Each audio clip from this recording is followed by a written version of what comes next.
Nothing like the first swig of vodka to start the day. Oh, shit.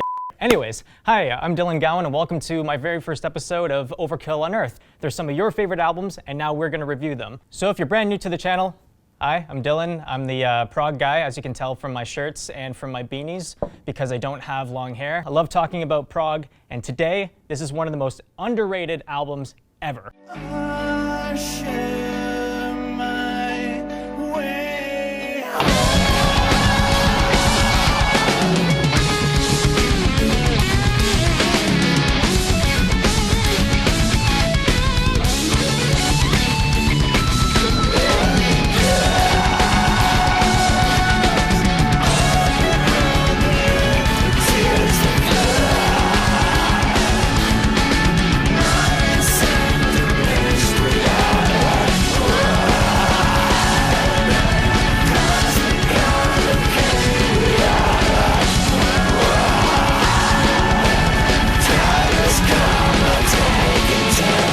After a long 13-year wait, it's the second studio album by Cynic called Cynic, which came out November 25th, 2008 on Season of Mist. So why the almost a decade plus break in between albums? Well, let me tell you a little bit about one of the best progressive metal bands of all time. The band formed in 1987 and put out one of the most influential progressive metal albums ever called Focus, which came out in '93. And they were a band that was incredibly difficult to categorize. I mean, when they started out, they went on tour with frickin' Cannibal Corpse, which makes no goddamn sense. So after the band disbanded, Sean and Paul in particular became prominent session musicians. It just aligned up perfectly for them to decide to reform in 2006, do a couple of one-off dates, and then put out Cynic in 2008.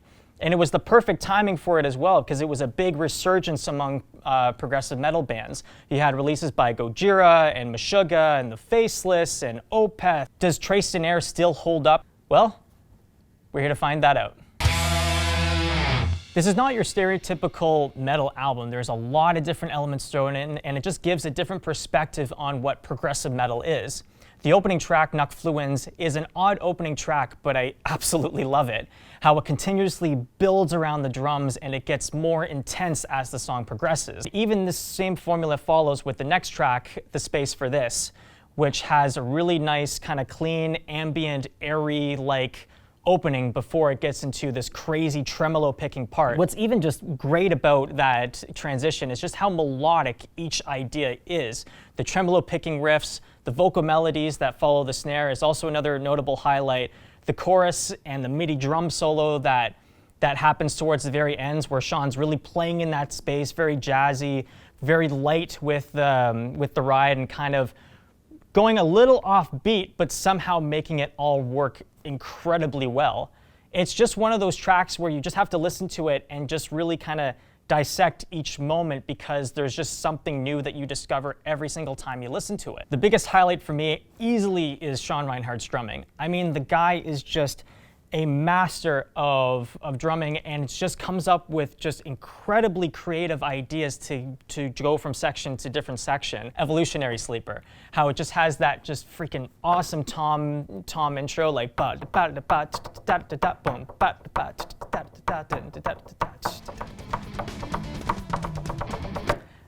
oh shit, sorry, we're reviewing. My all-time favorite song by Cynic, Integral Birth. Everything flows super well. Different hypnotic chord progressions and the groovy drums and the vocal melodies over top is absolutely perfect. Even the newcomer in the band at the time, Timon, they use a lot of his growls, not as a prominent force within the record, but as more as an underlying element, as to support Paul's kind of vocoder style. But I'm going to put this right out there right away. A vocoder is not auto-tune.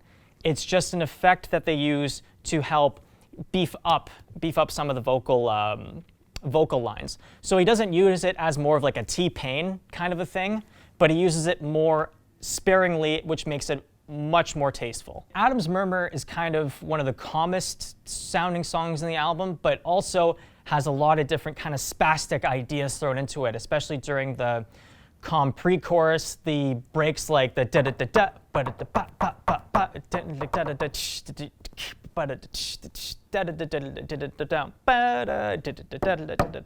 sorry, again.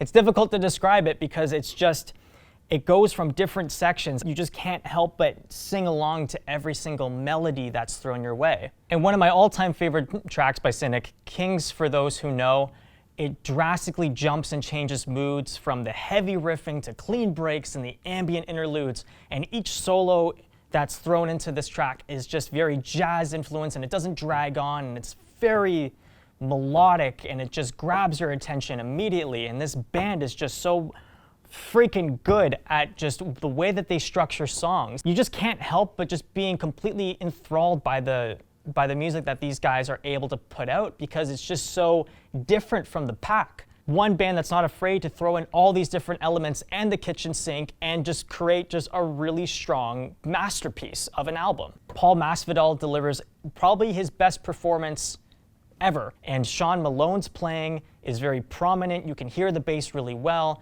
Again, Sean is great.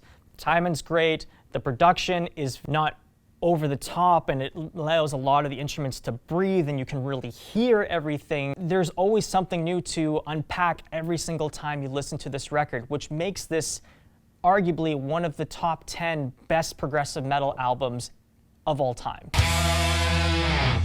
Okay. There's only one negative thing I really can say about this record, and that is, I have no idea what these songs are about lyrically. I mean, you have some lines like, "A million doves orbit around the earth with tears of blood, breathe in, breathe out, can I be the space for this?" A lot of people kind of took their own interpretation of it being either something about being one with yourself, being Zen, kind of having maybe like some Buddhist influences in there. It's the kind of lyrics that is really up to the interpretation of the listener to really kind of come up with their own conclusion of it, because there's not one prominent song that you can dictate, yes, this song is about this particular event or emotion or what have you. It really depends on who listens to this record. When I started off this review, I said that this is the most highly underrated album within progressive metal, and it really shows. I'm surprised that it's not in the same kind of conversation like Opeth's Blackwater Park, Metropolis Part 2, Colors, or Crack the Sky, and it's a real shame. These guys are so clever at constructing songs that they're not bludgeoning you with how technical they are. It shows that they really play for the song, which makes this album so memorable. And they have their own distinct sound that's inherently theirs. You could arguably say a lot of modern day progressive metal is copied from Cynic. And that could be a very bold claim, but a lot of the stuff that a lot of metal musicians are doing now, especially in a prog sense, were taken from Cynic or Atheist. This is one of my all-time favorite albums, and I highly encourage everybody to check it out, even if you're not a progressive metal fan. So obviously it's a no-brainer. It's a 5 out of 5 skulls. It's a 6 out of 5 skulls. It's a 12 out of 5 skulls. It's a million skulls out of 5 skulls. So that's my first episode. Let me know what you think of Cynic in the comment section below. And if you don't like this album, kiss my ass.